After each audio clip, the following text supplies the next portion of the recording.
नमस्ते दोस्तों, मैं ललिता तहलान एक बार फिर आप सभी का मेरे YouTube चैनल पर बहुत बहुत स्वागत करती हूँ। योगा ट्यूटोरियल्स में आज हम जानेंगे चित्त प्रसादन के बारे में। महर्षि पतंजलि जी ने योग साधना के मार्ग में आने वाली बाधाओं को दूर करने के उपाय बताए और मन की स्थिरता और शुद्धता प्राप्त करने वाले तरीकों को अपनाने की सलाह दी, जिसे हम चित्त प्रसादन कहते हैं। क्योंकि जब तक मन की स्थिरता प्राप्त नहीं हो जाती, साधक समाधि प्राप्त नहीं कर सकता। मन में अशुद्धियां आसक्ति, घृणा, ईर्ष्या इत्यादि के कारण उत्पन्न होती हैं, जो कि रजस और तमस गुण के संशोधन के कारण उत्पन्न होती हैं। ये अशुद्धियां मन को विचलित और अशुद्ध कर देती हैं और साधक योग के मार्ग से हट जाता है। ये अशुद्धियां हैं, सबसे पहली आसक्ति की अशुद्धता। इसे लगाव की अशुद्धता भी कहा जाता है, जिसमें एक व्यक्ति एक वस्तु के सुख का अनुभव करने के बाद फिर से उसी प्रकार के अनुभव को प्राप्त करना चाहता है। सांसारिक मामलों और सुख के साधनों के प्रति लगाव के कारण मन व्याकुल और अस्थिर हो जाता है। दूसरा है ईर्ष्या की अशुद्धता। दूसरों की संपत्ति और समृद्धि को देखकर मन में होने वाली हलचल को ईर्ष्या की अशुद्धता कहते हैं। तीसरा है दूसरों की हानि की अशुद्धता, यानी किसी दूसरे को हानि पहुंचाने या कष्ट देने से भी मन अशुद्ध होता है। चौथा है दोष खोज की अशुद्धता। जब कोई किसी की बुद्धिमत्ता पर शक करता है, उसमें कमियां निकालता है, तब उसे दोष खोजने की अशुद्धता कहा जाता है। पांचवा है द्वेष की अशुद्धता। बिना किसी कारण के दूसरों पर क्रोधित होने से घृणा उत्पन्न होती है और इसे घृणा अथवा द्वेष की अशुद्धता कहा जाता है। यह मन को अशुद्ध करने के प्रमुख कारणों में से एक है। छठा है असहनशीलता की अशुद्धता। जब कोई किसी के साथ गलत करता है, उसे बदनाम करता है, तब हम उसके लिए प्रतिक्रिया करते हैं और उसे नुकसान पहुंचाने या बदला लेने की इच्छा रखते हैं, जिसे असहनशीलता यानी सहन न करने की क्षमता की अशुद्धता कहा जाता है। इन सभी अशुद्धियों के प्रभाव के कारण मन केंद्रित नहीं बन सकता। इन अशुद्धियों को दूर करने पर ही मन की पवित्रता प्राप्त की जा सकती है। इसलिए मन की शुद्धता प्राप्त करने के लिए महर्षि पतंजलि जी ने योग के पथ पर चलने के इच्छुक साधकों को कुछ उपाय बताए हैं।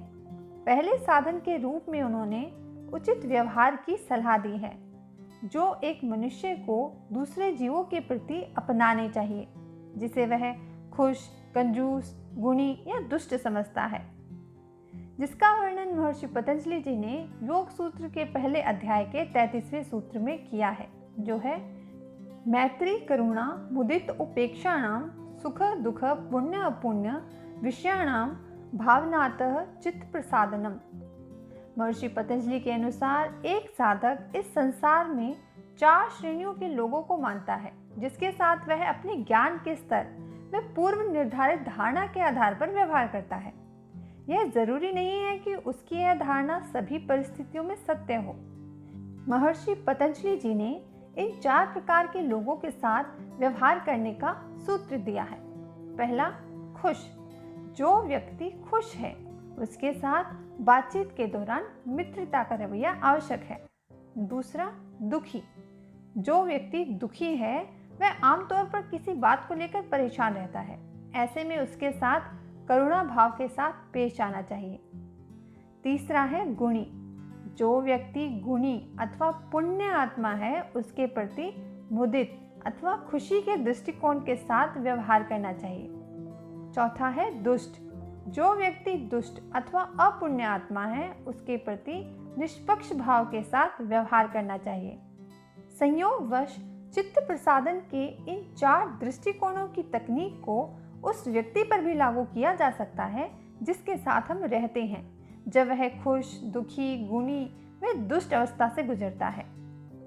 महर्षि व्यास जी योग सूत्र व्यास भाषा के पहले अध्याय के 33वें सूत्र में कहते हैं, तत्र सर्व प्राणीषु सुख संभोगपनीषु मैत्री भावेत दुखितेषु करुणाम पुण्यात्मकेषु मुदिताम् अपुण्यशीलेषु उपेक्षाम् एवं अस्य भाव्यतः शुक्लोधरम उपजायते ततश्च चित्तं प्रसीदति प्रसन्नम एकाग्रम स्थिति पदम लभते। आइए इस सूत्र के अर्थ को समझते हैं। तत्र यानी एक योग साधक को 4 साधनों में से भाव्येत ये विचार रखने चाहिए। मैत्रीम यानी मित्रता का भाव, सर्व प्राणीषु यानी सभी प्राणियों के साथ, सुख संभोगपनेषु जो सुख के आनंद से संपन्न है, करुणम यानी करुणा का भाव, दुखितेषु जो दुखी हैं, मुदिताम यानी खुशी का भाव, पुण्यात्मकेषु जो पुण्य कर्म करते हैं, उपेक्षाम यानी नजरअंदाज का भाव, अपुण्यशीलेषु जो पाप कर्म करते हैं। एवं अस्य इस तरह यह योग साधक भाव्यातः मन में इन धारणाओं की आदत डालने से शुक्ल धर्म शांति के गुण उपजायते उत्पन्न होते हैं, ततश्च ऐसे गुणों से चित्तम यानी मन, प्रसिद्धति यानी पवित्र, प्रसन्नम यानी प्रसन्न, एकाग्रम यानी एकाग्र, स्थिति पदम स्थिरता, लभते यानी प्राप्त करता है।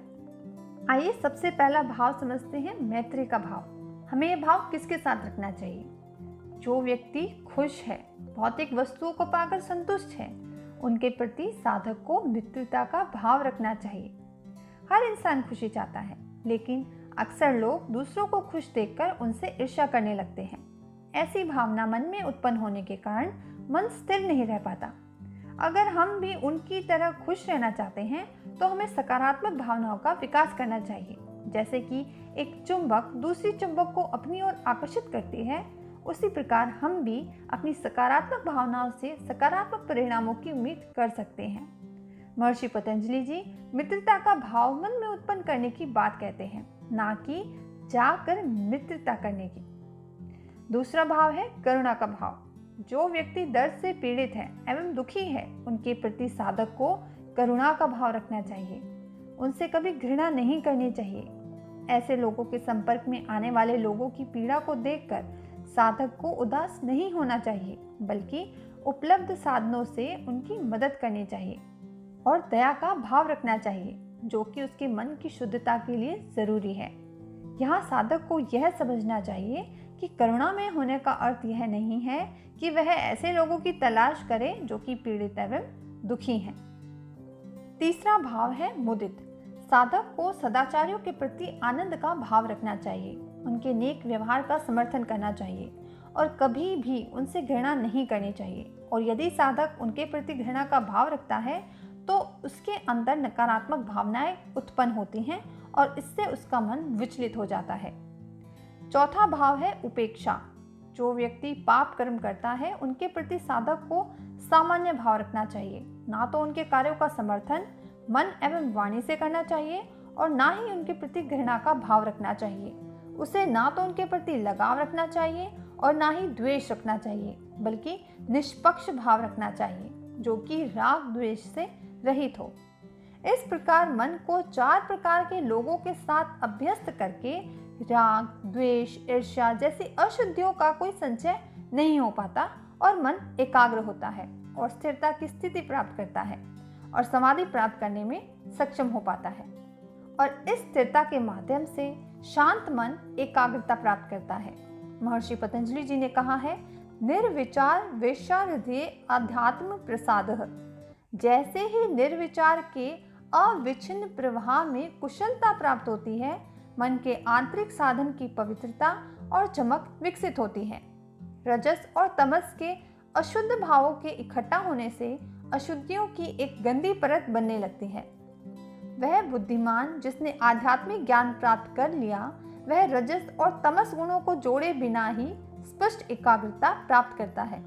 और जब वह निर्विचार समाधि से उभरता है, तभी उसे इस प्रकार की पवित्रता प्राप्त होती है और तब योगी उच्चतम मानसिक शक्ति प्राप्त करता है और शांत बुद्धि का ज्ञानोदय होता है। तो दोस्तों, ये हमने जाना चित्त प्रसादन के बारे में। अगर आपको मेरी आज की वीडियो पसंद आई है तो आप प्लीज़ मेरे इस वीडियो को लाइक करें, ज़्यादा से ज़्यादा लोगों के साथ शेयर करें और मुझे कमेंट करके ज़रूर बताएं कि आपको मेरी वीडियो कैसी लगी।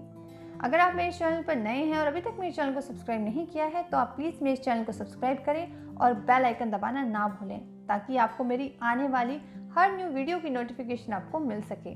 बहुत जल्द मैं आपसे एक नई वीडियो के साथ दोबारा मिलती हूँ। तब तक के लिए धन्यवाद।